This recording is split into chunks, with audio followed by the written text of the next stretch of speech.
तो दोस्तों हमने बीएसटीसी परीक्षा से संबंधित इंपॉर्टेंट प्रश्नों की सीरीज शुरू की थी, जिसके हमने 7 पार्ट पढ़ लिए थे। आज हम 8वां पार्ट पढ़ेंगे, तो वीडियो में अंत तक बने रहे। तो चलो वीडियो को शुरू करते हैं। आपका पहला सवाल है, राजस्थान का सर्वाधिक गर्म जिला कौन सा है?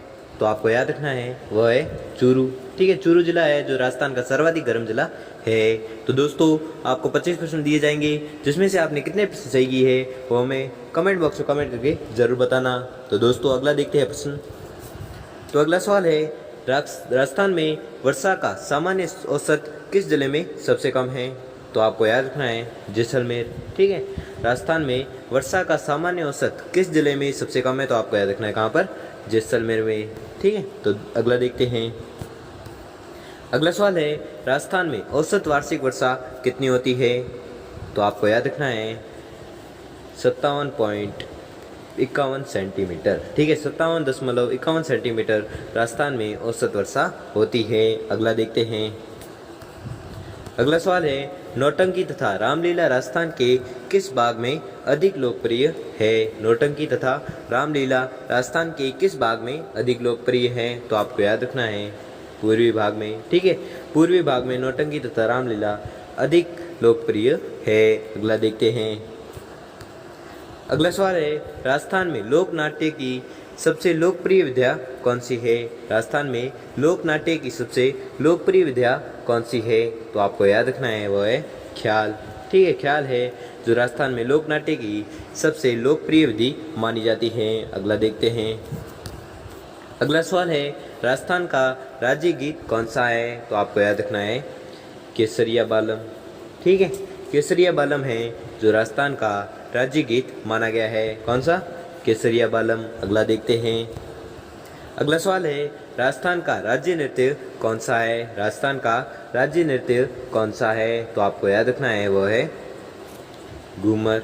घूमर नृत्य है जो राजस्थान का राज्य नृत्य माना जाता है। अगला देखते हैं।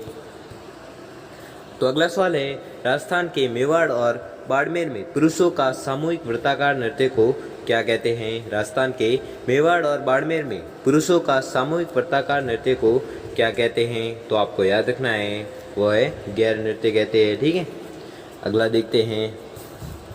अगला सवाल है, राजस्थान के किस क्षेत्र में होली के अवसर पर पुरुषों द्वारा वृत्ताकार नृत्य हाथों में चंग लेकर किया जाता है?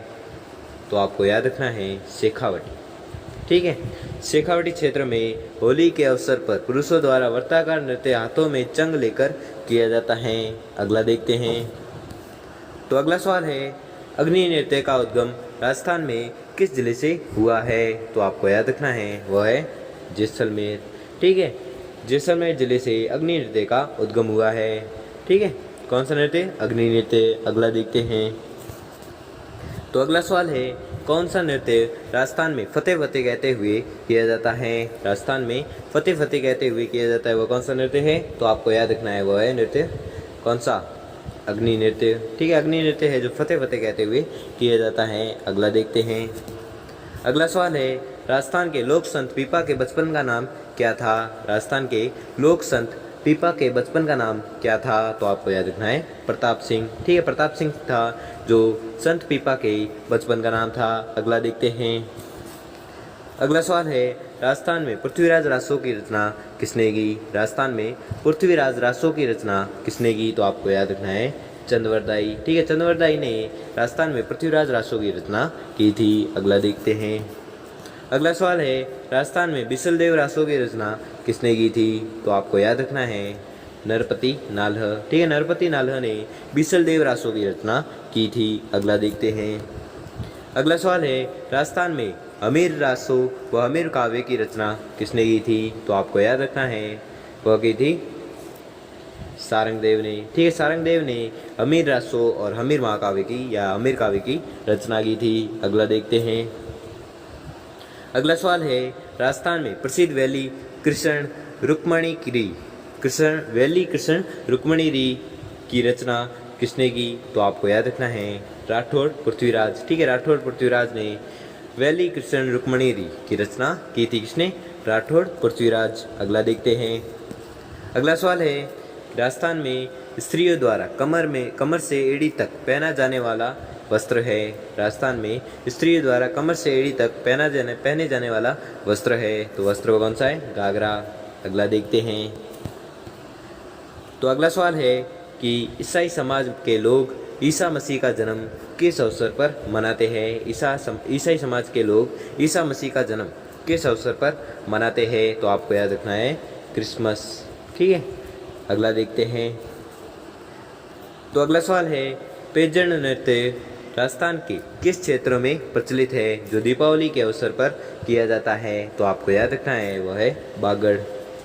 ठीक है, बागड़ क्षेत्र में है प्रचलित कौन सा? पैंजण नृत्य। ठीक है, जो दीपावली के अवसर पर किया जाता है। अगला देखते हैं। अगला सवाल है रण नृत्य राजस्थान के किस क्षेत्र में पुरुषों के द्वारा हाथों में तलवार लेकर किया जाता है? रण नृत्य राजस्थान के किस क्षेत्र में पुरुषों के द्वारा हाथों में तलवार लेकर किया जाता है? तो वह क्षेत्र कौन सा है? मेवाड़ क्षेत्र। ठीक है, मेवाड़ क्षेत्र में रण नृत्य किया जाता है जिसमें पुरुष हाथों में तलवार लेकर नाचते हैं या नृत्य करते हैं। अगला देखते हैं।